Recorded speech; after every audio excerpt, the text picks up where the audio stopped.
जब भी आप बाहर की चीजों से प्रभावित होते हैं तो आपका आंतरिक विकास रुक जाता है। ये नियम है।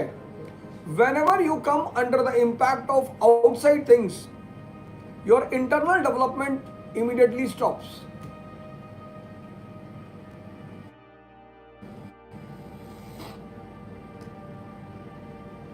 और मैंने हमेशा कहा, जब भी मैंने क्लासें ली है, जब भी मैंने ऐसे प्रोग्राम चलाए, जब भी मैं लाइव हुआ, तो मैंने कहा है कि देखो, समाज आपको उलझाने का काम करेगा। समाज का वो धर्म है।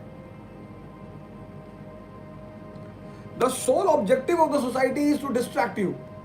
और उसने उस डिस्ट्रैक्ट करने के बड़े सारे पिलर्स खड़े कर रखे हैं। धर्म खड़ा कर रखा है, जाति खड़ा कर रखी है, क्षेत्र खड़ा कर रखा है। अगर आप उलझे तो समाज जीत गया। The biggest challenge of your life is, you can note it down, the biggest challenge of your life is to save your self from all types of distraction. आपके जीवन की सबसे बड़ी चुनौती यह है कि आपको इस जिंदगी के जितने भी भटकाव हैं उससे बचना है। अगर ये कर ले गए आप तो आप टैलेंटेड हैं। बाकी मार्क्स लाने, नंबर लाने, परसेंटेज लाने, ये सब कोई टैलेंट नहीं।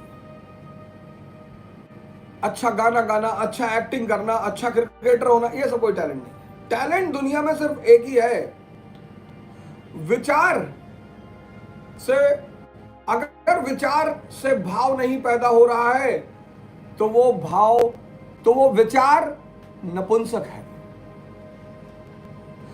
फिर से मैं दोहराऊंगा इस बात को, इसीलिए वो ध्यान क्या है? इसी संबंध को समझने की प्रक्रिया। What is meditation? Meditation is a process to understand the relation between thought and feeling.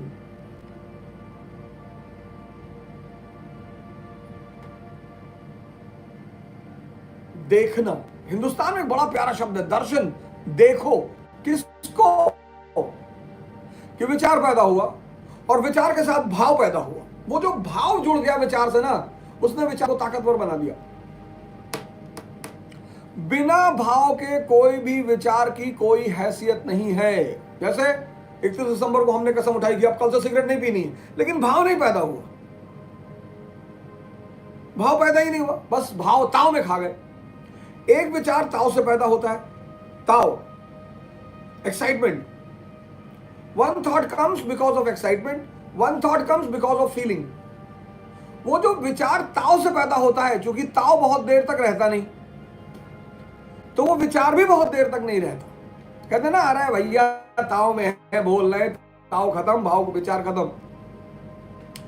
इस बात को समझना, दैट इज मेडिटेशन। इस संसार में कोई बाहर से थोड़ी परेशान है, सब अपने आप से परेशान। बाहर से कोई परेशान ही नहीं है।